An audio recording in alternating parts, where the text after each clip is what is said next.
Hello, folks. Lovely to see you all again.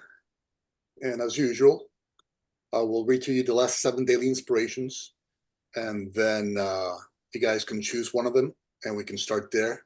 And the class will be roughly a little bit less than an hour.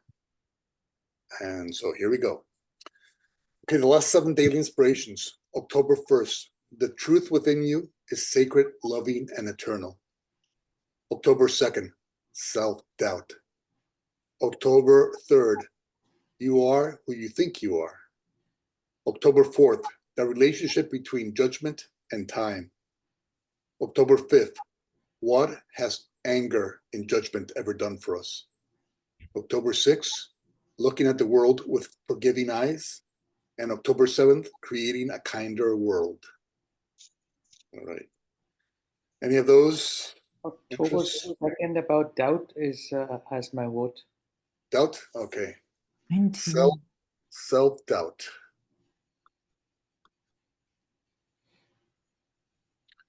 Okay, this is the condensed version. It's 2 paragraphs long.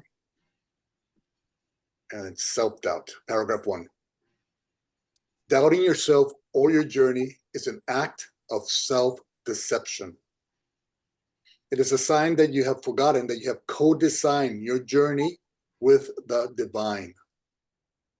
When you recall that your journey is a sacred co-creation with God, you will trust that each step of it is serving your highest good. You will recall that each step in your life is in your life to help you grow, heal, and awaken. To doubt your journey is to doubt God's love for you. You will not obtain true, lasting peace of mind and joy if you are unsure that God has your back. Today, if doubt about your journey arises, do not despair. Simply catch yourself being out of alignment with the mind of God. Stop that line of thinking and learn to use such moments to practice trusting God more. The more you practice trusting God, the less doubt you will experience. The less doubt you experience, the more peace you will have. The more peace you have, the more grateful to God you will be. The more you see that you and God are in the same corner, the more certain you will be of your choices and journey. Paragraph 2. Today, let us no longer allow the thoughts of doubt to continue to corrupt us. Let us no longer allow the false concept of self-doubt to go unchallenged. Our journey is a sacred co-creation with the divine, with perfection. Perfection does not create imperfectly. Thus, we cannot fail to accomplish what we have come here to do. We cannot fail to accomplish what God has created us to do. Today, recall that the ego, trying to place itself in opposition to God, to all, cannot in truth exist. If it does not exist, then none of its concepts, such as self-doubt, can be real or true. Self-doubt, being a creation of the ego, cannot be real or true. If self-doubt is not real or true, it cannot affect you. Today, let us no longer buy into the ego's lies as true. Let us no longer buy into its dreams as real. No longer consciously invest your time, focus, and energy into what gives you no return. Today, simply choose to dismiss all thoughts that were never true. Then, at one with the mind of God, with your foundation of love to stand on, walk with certainty and confidence on your journey home. End of paragraph 2. All right. And so self-doubt, okay. Imagine you being perfect love, right? And your true home being heaven. Let's call it heaven. And from there, you hear a call for help and healing from this world. And you make the conscious decision to come down here and help. Okay. Now, you came into this world to help in areas where you now seem to be feeling challenged by, or have been challenged by in the future. Why is that? Because you're here to bring light into the darkness. And so the only way to truly understand the darkness, or to best understand the darkness, is to see and experience it and go through it and see how unreal it truly is and how unproductive it truly is.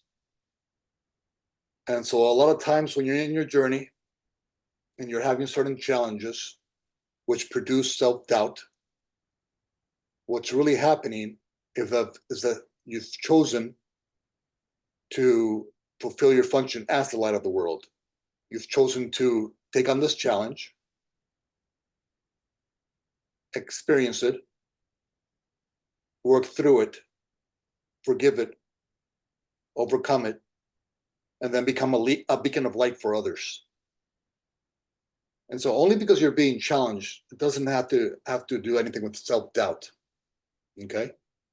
If you're being challenged, that means that God knows that you're ready to deal with whatever it is you're dealing with. And so that self-doubt that the ego would have you condemn yourself for, that the ego would have you put yourself down for being not good enough or spiritual enough or not whatever enough, in reality, what that is obviously the total opposite of what the ego is saying that it is. And so in reality, that self-doubt is a symbol of God's trust in you. You're feeling challenged right now because God knows that you're ready to deal with this challenge. And then what you want to do is remember that you have co-created your journey with the divine. Okay? Now, the divine is perfection. And therefore, the divine being perfection, he, she, source, does not create imperfectly. And so your journey, no matter what the ego says, can be in no way, shape, or form imperfect. Okay? It's only when you are allowing the ego to take control of your thoughts and thinking, and thus your mind and your life, that you feel self-doubt. Okay? Self-doubt cannot be real or true because only the love of God is true. God is love in all, and only love is real. And so anything apart from that love cannot be real or true. Now, within the duality, it can appear very real or true if we buy into its delusions as real. And so if we support a challenge and thinking negatively about that challenge, or being doubtful or fearful or anxious or afraid or whatever, okay, just learn to recognize, okay, I'm feeling this way, not because this is the true way of thinking about it, but because for a moment, the ego has taken control of my thoughts. Okay, so what does that mean? That means that it's a perfect time to practice taking back control of your thoughts from the ego. And so you go from self-doubt to trust in the divine designer. And so you start shifting from self-doubt. Okay, self-doubt comes. That means the ego is in control of your mind. You're out of alignment with the truth in you. The ego is thinking for you. You feel off balance and you lack peace, and you're condemning self and others. Okay. That simply means that you're out of alignment with who you truly are and what you came here to do and be. And so practice using this feeling here of self-doubt, not to punish yourself or others, and thus you sink deeper into the darkness. Okay. Instead, use it to practice saying, okay, this is not me. I'm not here for self-doubt. I co-created my journey with God. God is perfect. God does not create it imperfectly. Therefore, my journey must be perfect for me. And so let me shift now from self-doubt to trusting in God. All this is an opportunity to practice trusting God more. And the more you practice trusting God, the more you align with who you truly are, the more natural and normal this way of thinking will be. And the less and less time you'll spend in the delusion of self-doubt. And so the more times you get to practice this shift here, from self-doubt to trusting in the divine designer and the divine design, self-doubt, trust, self-doubt, trust. I'm feeling self-doubt. What am I going to do? I'm going to practice using this moment to practice trusting God more. The more you do this, the more you see that this is really where you belong, not here. Here is not being out of balance. Here is being in balance. Here is lacking peace. Here is at peace. And so all you have to do is let go of this delusion, this fairy tale. Trust God. Know that every step along your journey is perfect for you to heal, grow, and awaken. That you came into this experience to deal with whatever challenges those things are, so that you can understand it, forgive them, let them go, and then become a beacon of light for others of how to release themselves from the illusion. And so that's a little bit about self-doubt. Any comments or questions? Yes. So I don't know why my camera isn't Your volume, dude. Can you hear me? Can you hear me now? Yeah. I said I don't know. I need to reboot my computer to get the camera working. But anyway, my question is: every day of our life, we have to make choices and decisions, and the outcome of those decisions, whether they're work or relationship, they are uncertain. And we've made choices and decisions in the past that were wrong. We made mistakes. Now, how when we are making these choices, we could very well be making a choice that is not good for us, but it seems fine at that time. Um, so, isn't it normal to say, "Hey, you messed up in the past. There's room for error here. There's no way we can know that our actions are going to help us or hurt us, before time." Okay. Okay. This is a good practice. Whenever you have any kind of self-doubt, you know what? Don't make the decision.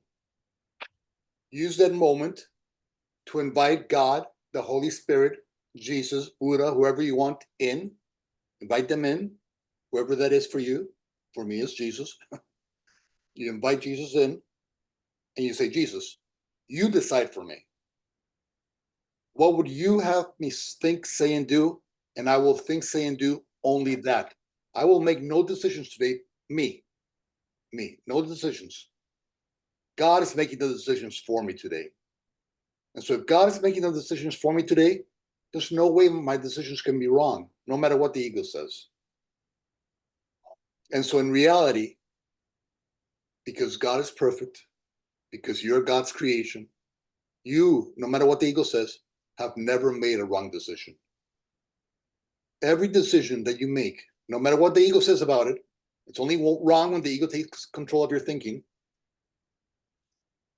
Okay, just remind yourself, every decision God is going to use for good. And so no matter what my decision is, yes, I always do the best I can. But no matter what that decision is, the matrix, if you will shift the universe so that decision that you made can work for you. Okay? And so there's no need to punish yourself for what you experienced in the past. Everything that you experienced in the past was a learning opportunity. And so if you're learning, is that bad or good? If you're becoming a brighter light, a wiser person, is that bad? If you had experiences where you can now say, you know what, I don't want that. I don't want to do that again. Is that bad that you have that wisdom thanks to your life experience? And so if everything that you've ever experienced in your life has in some way, shape, or form helped you grow, heal, and awaken, was it even bad in the first place? No, it wasn't bad. It wasn't wrong. It was the best decision you could make in that point in time with the emotional, spiritual, and physical tools that you have available to you in that moment. Because you see, we're all at our highest level of consciousness in every moment. Okay? And so I'm on my highest level of consciousness right now, and all of you are in your highest level of consciousness right now. And so whatever decisions we make in this moment, we're always doing the best we can. And so when you're doing the best you can, if your child is doing the best he or she could, would you judge and condemn that child? No. Do you think God is at least as wise as we are? Do you really think that God is up there judging you for your decision making? No, he knows that you're making the best decision that you can in each and every moment. And because he loves you, he's going to make sure that that decision that you took is going to work for your good. That somehow you're going to learn, heal, and awaken from that decision. And so when you realize that every decision you ever made was in reality helpful to you, you stop judging your past. You stop judging everybody in your past. Everybody in your past, they did the best they could with the mental, spiritual, and emotional tools they had available to them. And so, yes, practice. And this is a great exercise. I mean, I do it all the time. I say, God, you decide. Jesus, take the wheel. And so, yes, don't worry. And then what happens? You get a download or an insight and say, James, do this. This is the right thing to do. Is that what happens? Yes, because whatever God tells you to do is always the thing that will bring you the most peace. Okay? And so any expression of love is what God would have you do. So if your decision is to be more compassionate, gentler, kinder, loving, caring, charitable, peaceful, joyful, all those are things God would have you do because all those come from love. And so all you have to do is say, love, what would love have me think, say, and do right now? And then think, say, and do only that. It's very, very simple. Don't let the ego tell you that this is some kind of very difficult exercise. No, it's the simplest thing in the world to invite God in and let God lead the way. In fact, if you really want to experience true beauty, you just decide to make no decisions by yourself. And just say, God, you decide for me today in every moment, in every interaction, what I should think, say, and do, and I will do that. I will think, say, and do only that. And that's simply doing what love would have you think, say, and do. What if every day of your life, no matter what, you simply allowed love to decide for you?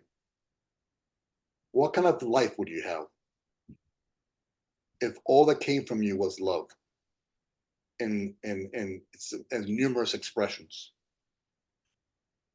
What kind of peace would you have if all your decisions were made from a place of love or made consciously from a place of love? That's the world that God created for us. It's just that none of, or very few of us are choosing to experience that world. And so, yes, invite God in. Love. What would you have if you have doubt? If you're anxious, if you're fearful, if you're worried? Invite God in. That's a perfect moment right now. Let those emotions triggering you the decision to invite God in, and say, God, love. What would you have me think, say, and do right now? And then think, say, and do only that. And when you do, you'll have peace. You'll have a sense of peace. You'll have a sense of certainty. You'll have a sense of fulfillment. Why? Because you're doing what God created you to do, to be a light in the world in each and every interaction. That's our primary job. No matter whatever job we all have, our primary job is always to be love in each moment in an interaction, to be a loving light. That's our primary job. That's everybody's primary job. Whatever our secondary job, a cop or a financial analyst, whatever it is, a teacher, that's secondary. Primary is to be love in each moment and every interaction, to be a loving light. That's a primary job. That's what we're truly here to do. Everything else is just decoration. Hi, James. Renata here. How are you? Good. How you doing? I'm good, thanks. I'm just last time we talked, I think I shared that I was going through divorce. About now, hearing what you say, that we the choices we have, and we always have to feel, what the one that gives you more peace. So it's amazing that for a long time there was not much that was binding me to this marriage, but I was still thinking about my children, that it was better for them to be with the father, you know. But then a couple of things happened that I said no more, and then I asked for divorce. But the moment I did that, first I start feeling so much peace, and I start feeling free. And then my kids, they are twins and they are 3 years old. One of them uh, said to me, "Mama, are you happy?" I said, "Yes, I'm happy." He said, "I'm happy for you." When he's 3 years old.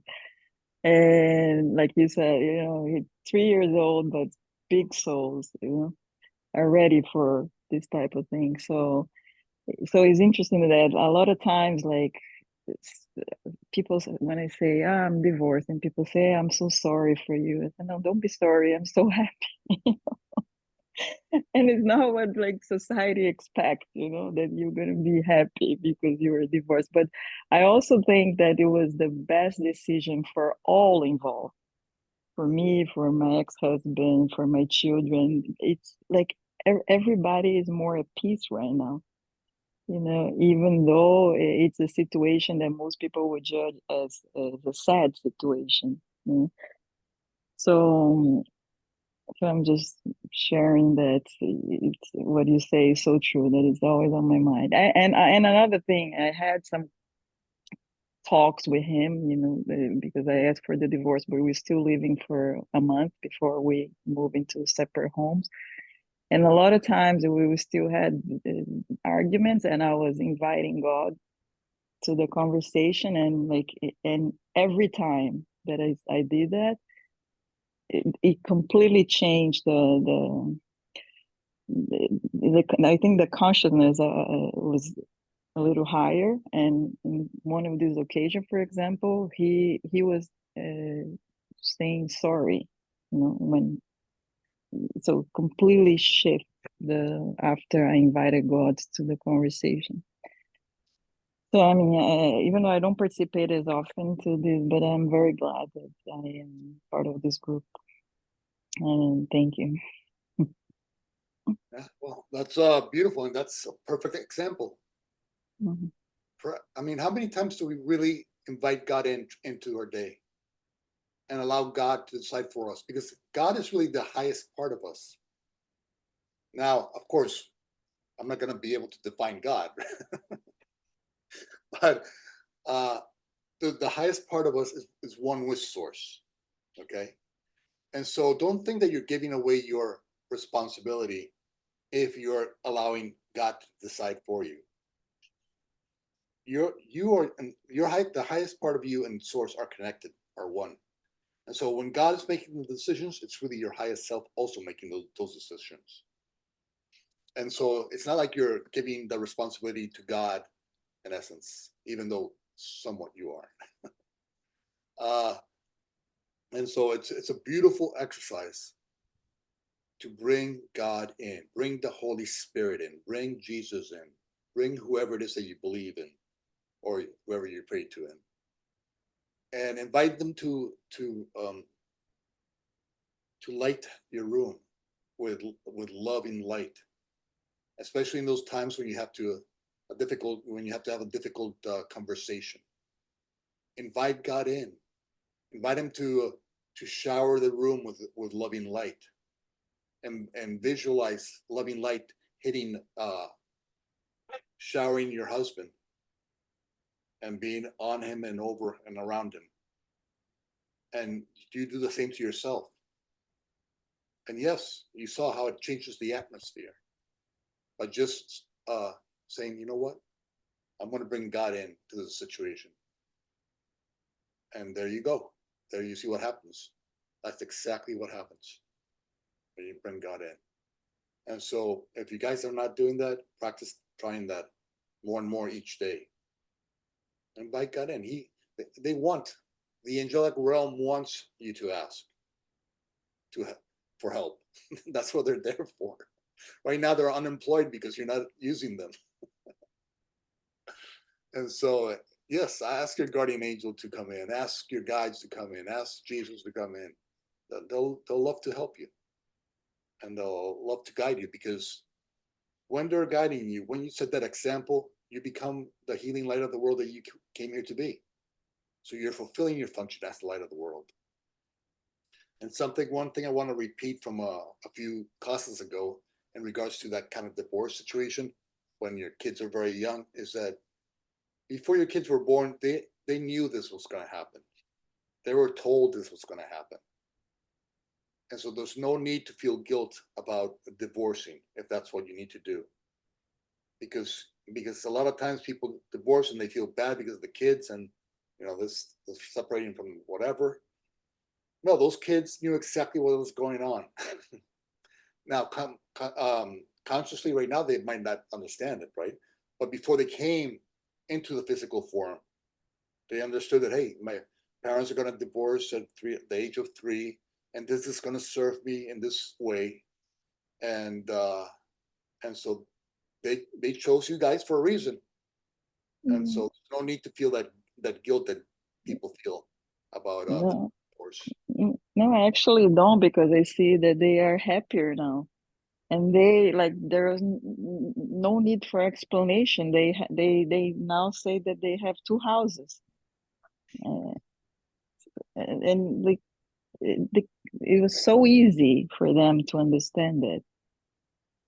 And they're like, people say when kids are older they suffer more, but I don't know, my kids were like, they are very happy right now because there's no more argument in the house. I am at peace. The father is probably more at peace, so we can be like better parents for them now.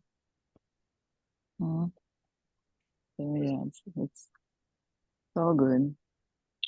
So, James, when we feel bad, having gone through a divorce, I feel guilty that my kid is doesn't have two parents. He's suffering, or he's not having the best life. I mean, I feel really really bad, even though I tried my best to make it work.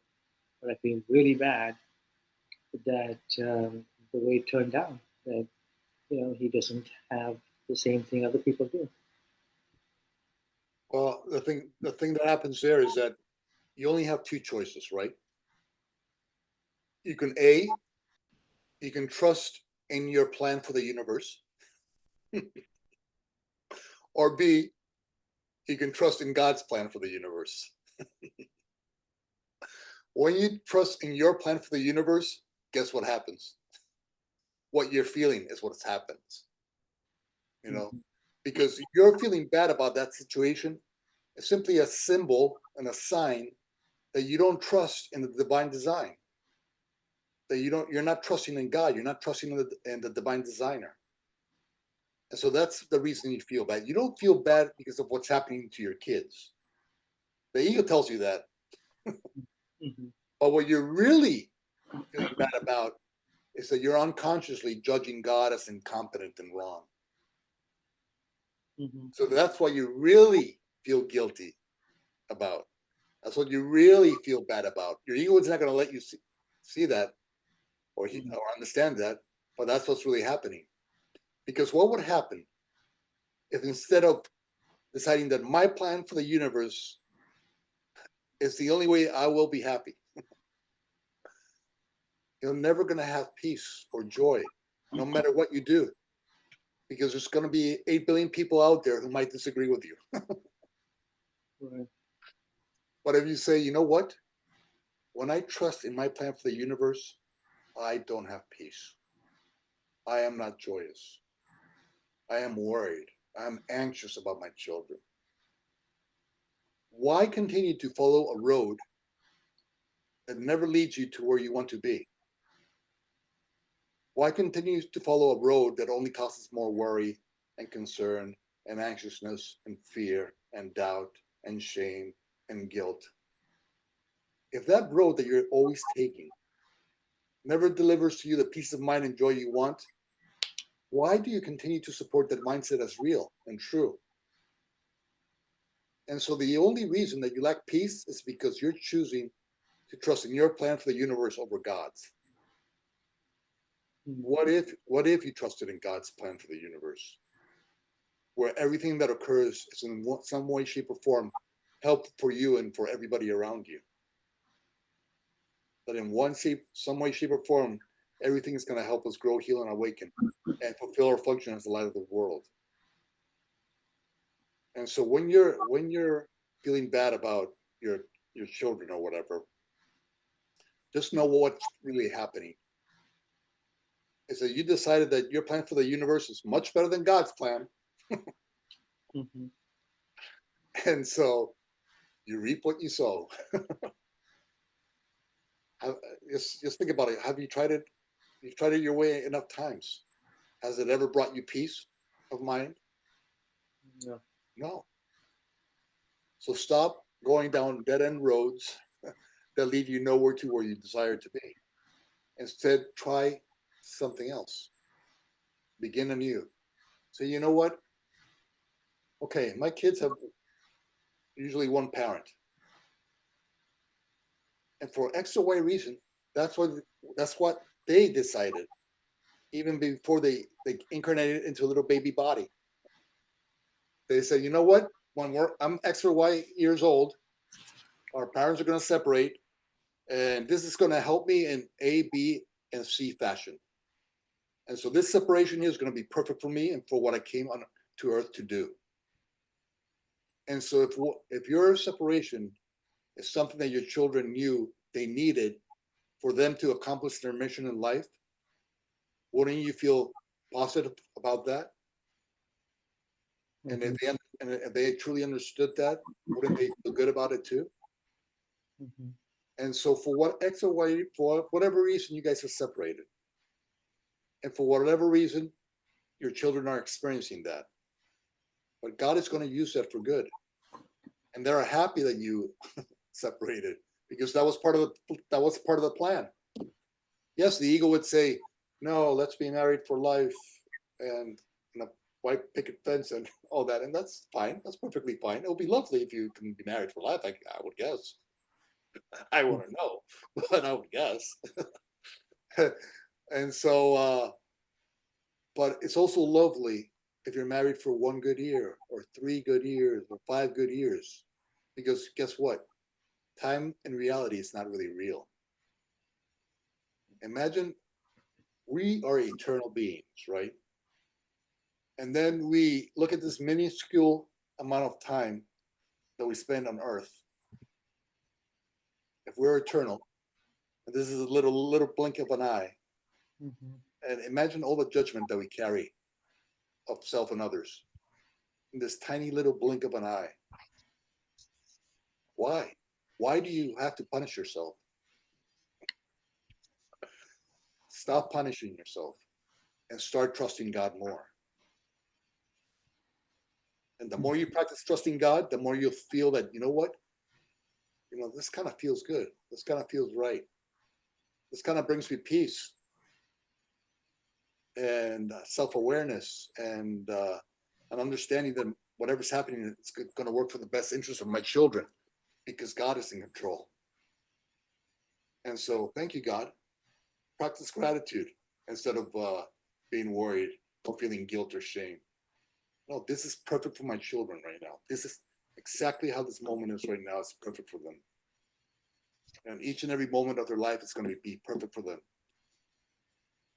And yes, the ego was going to judge that, but that's the ego. And the ego never delivers to you the peace you want and desire as God's child in creation.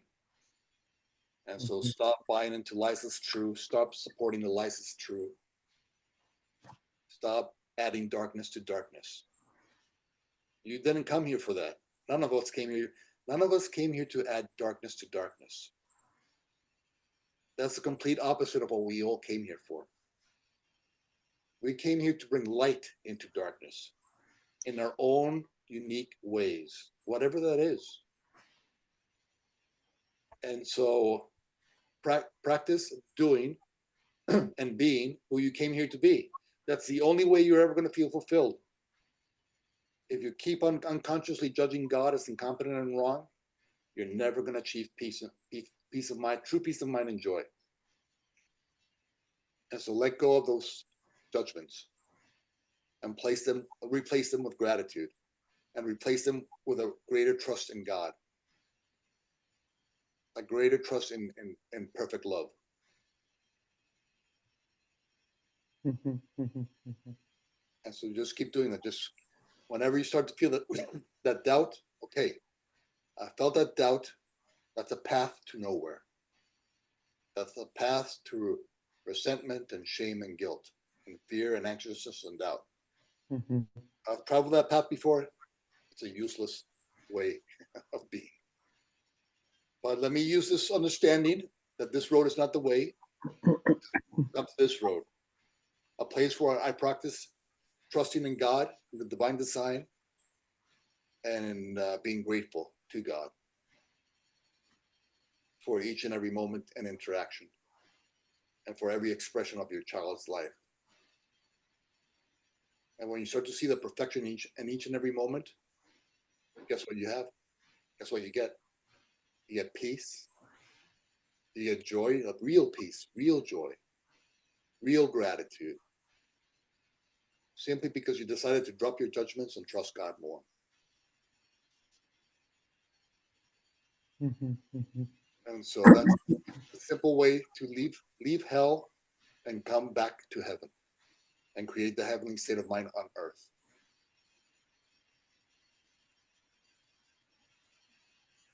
Any other comments or questions?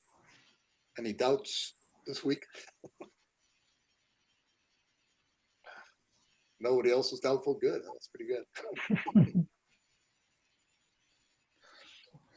So the times we've made choices without first reaching out to God, and there's a good chance that we probably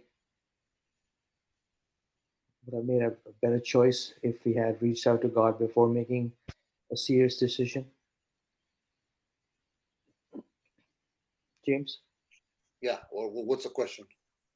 the question is that the odds of us making a better decision go up significantly higher when we invite God in before we make the decision. It would be a more loving decision, sure. Yes.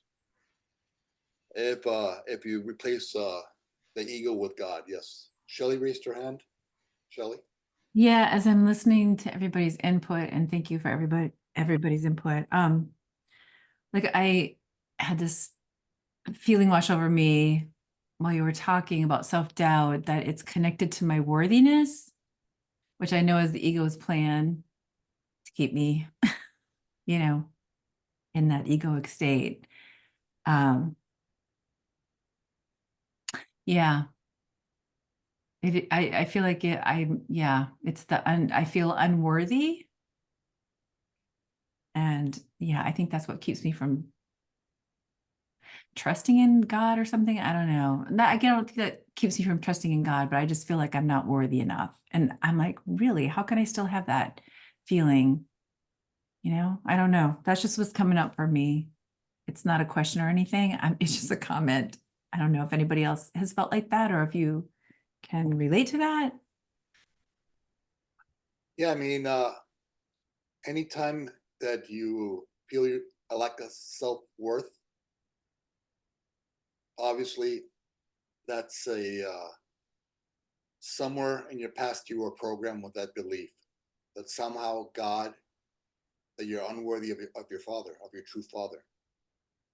And so what you just want to practice this remembering is, okay, I am God's child in creation. Let's bring that into a human form for a second. If anybody has had children, all you have to do is look at your child, and would you really think of that your child as unworthy of you? If you were aligned with who you truly are, with the love that's inside of you, would you ever even think for like a second in a lifetime that your child was unworthy of you? right? That's so delusional, right? And so now multiply that by infinity and by eternity. And that's the love that God has for you. That's how much God believes that you're worthy of his companionship. And so God wants to be united with you each and every second of your life. And guess what? Each and every second of your life, God is calling you. Whenever you feel any level of peace, that's God. Whenever you feel any level of joy, that's God calling you. Whenever you feel any certainty, that's God saying that he's there for you. Whenever you feel safe, that's God calling you and reminding you that you are safe and that you are worthy. And God created you from himself. God thought there was a moment in eternity when God thought, and that thought became you. And so you're the loving thought of God physically manifesting itself on earth. So God sent you personally here to help his other children grow, heal, and awaken. And so if God trusts you with his other children, don't you think you're worthy of God? And so that's what God is always saying. Anytime you have peace, that's God speaking to you. Anytime you're joyous, anytime you're loving anybody, that's God speaking to you and reminding you that you're worthy of his companionship.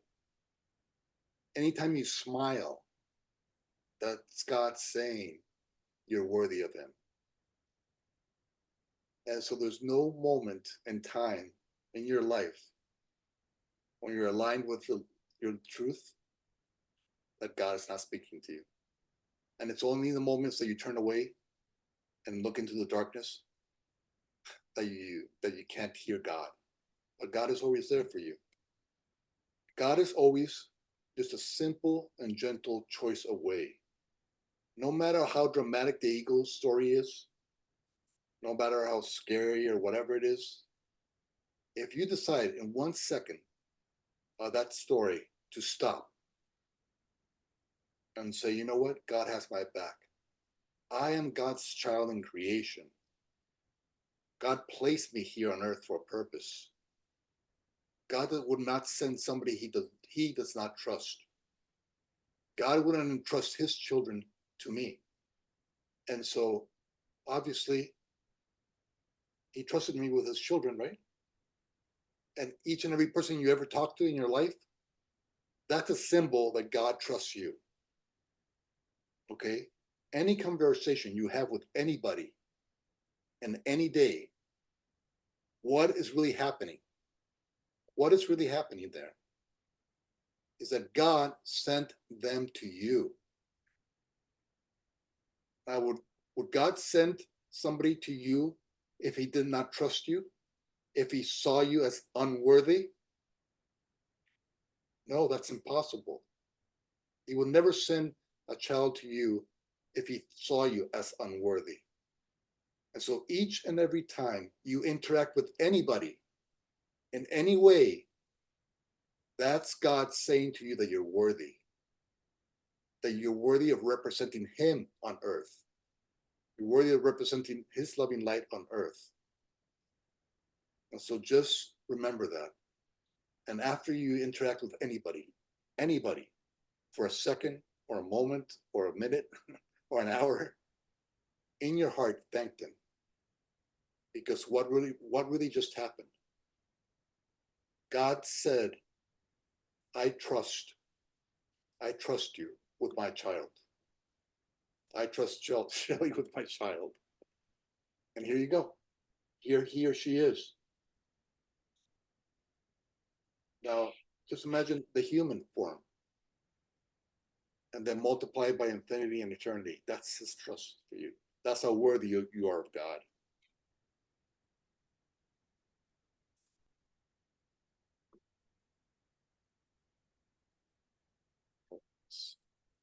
Any other comments or questions regarding self-worth, self-doubt?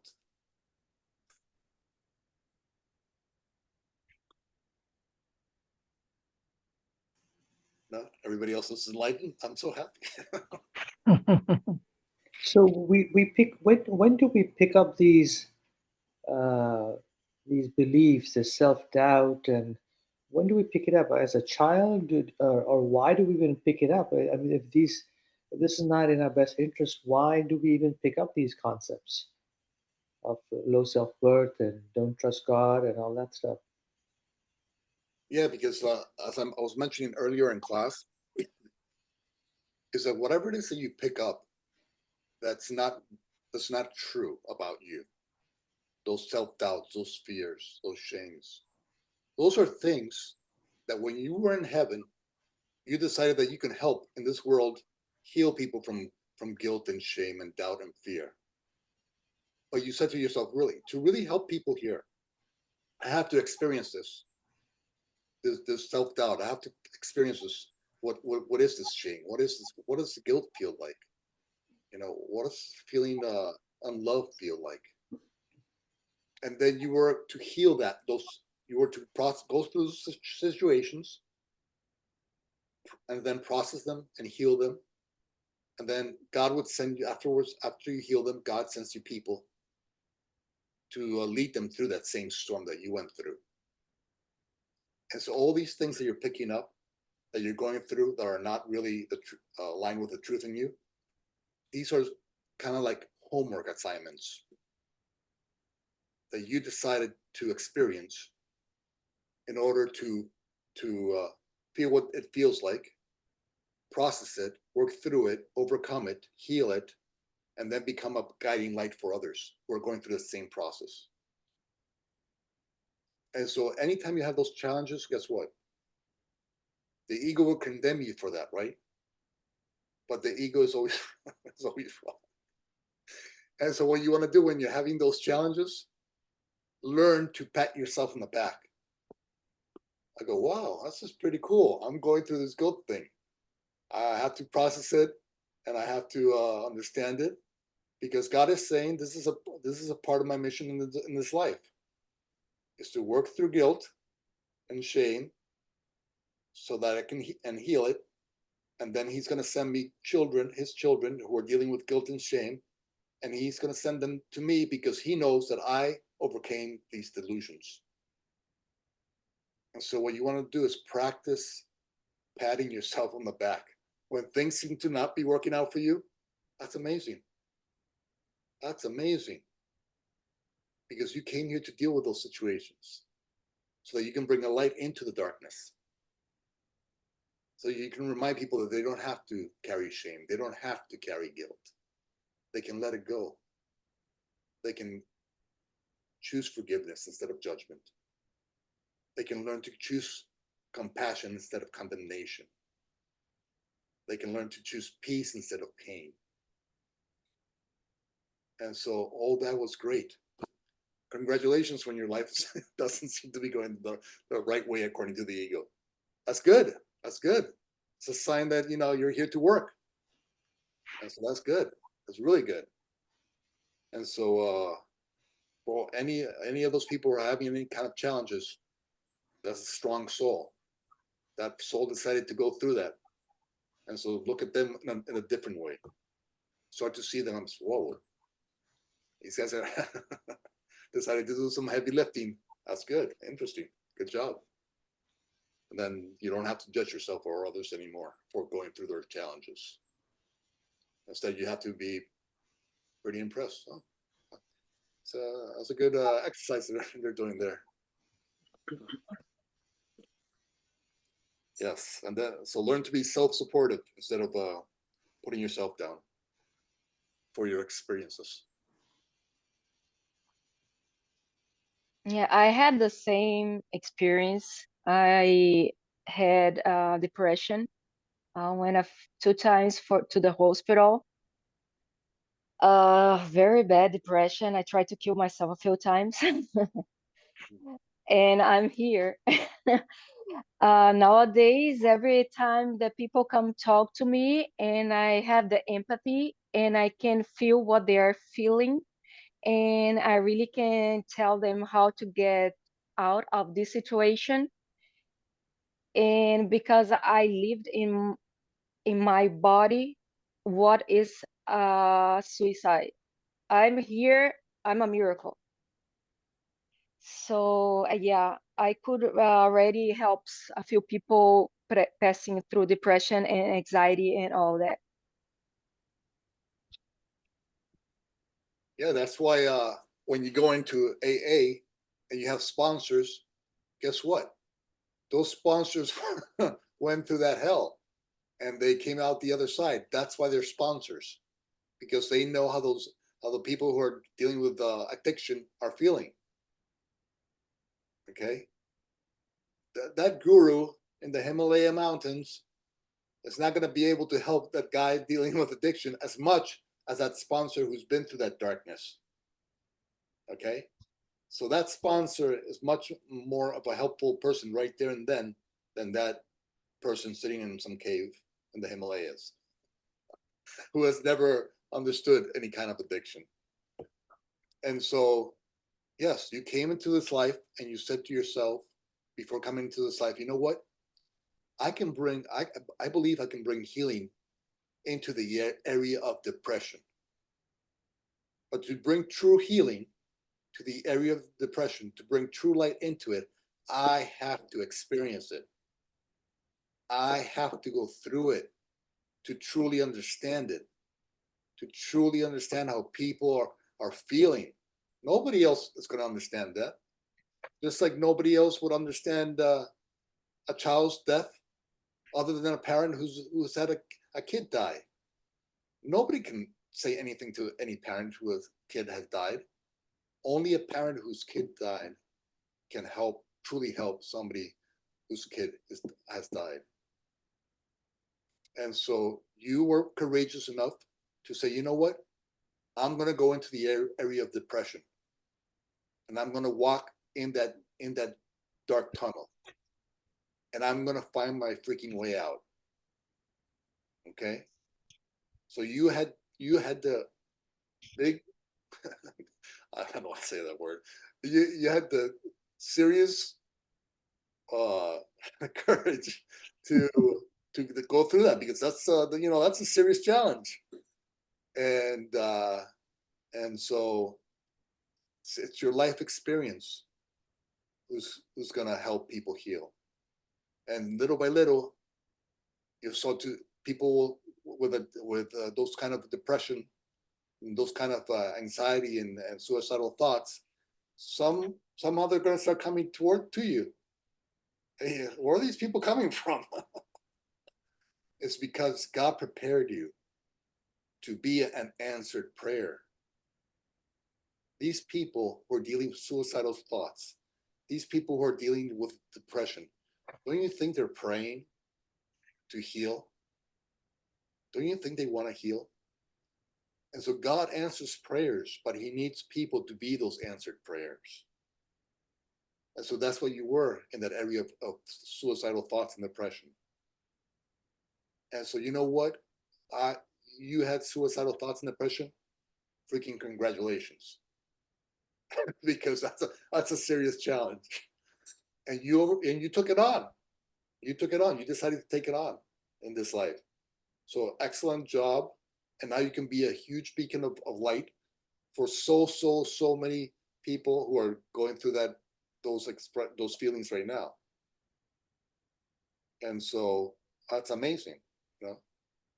And that's good on you. And don't ever allow the ego to put you down for having depression or suicidal thoughts.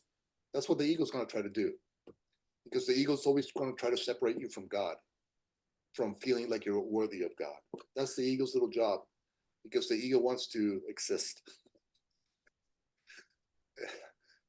The ego wants to be a real boy, but no, that Pinocchio is never going to be a real boy. And so, yeah, great job. And whenever what you want to do, whenever you see people with suicidal thoughts or depression, you know what? Look at them in a different way.